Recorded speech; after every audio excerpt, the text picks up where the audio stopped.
आणि आता महत्त्वाच्या बातम्या आपण पाहूया। मुंबईमध्ये मंत्रालयासमोर काँग्रेसचं आंदोलन, बदलापूरमधील घटनेच्या निषेधार्थ काँग्रेसचं आंदोलन, सरकार विरोधामध्ये जोरदार घोषणाबाजी, पोलिसांकडून आंदोलकांची धरपकड।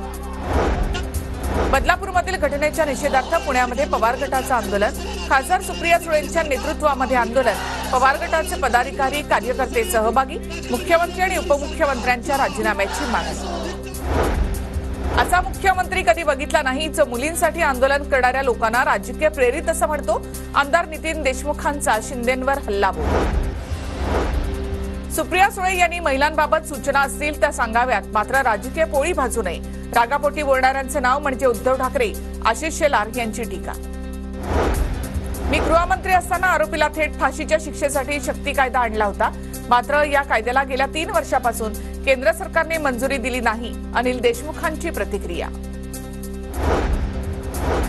बदलापुरातील चिमुकलींवर अत्याचाराच्या निषेधार्थ मंचरमध्ये निषेध मोर्चा, सरकार विरोधामध्ये तीव्र निषेध व्यक्त करत चिमुकल्या मुलींचा प्रांत अधिकाऱ्यांना निवेदन।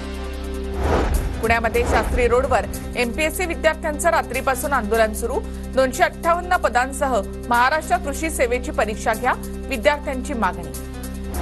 एमपीएससी आंदोलकांच्या मागण्यांबाबत सीएम डीसीएम यांच्याशी बोलणार, सुप्रिया सुळेंचं पुण्यामधील एमपीएससी आंदोलकांना आश्वासन।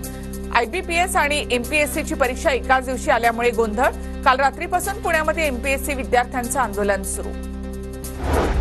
पोलिसांचा चक्क उपजिल्हाधिकाऱ्यांवर लाठीचार्ज, बिहारच्या पाटणामधील दलित आदिवासी संघटनांच्या आंदोलनादरम्यानचा व्हिडिओ व्हायरल, उपजिल्हाधिकारी सुद्धा संबंधित पोलिसावर चांगलेच संतापले।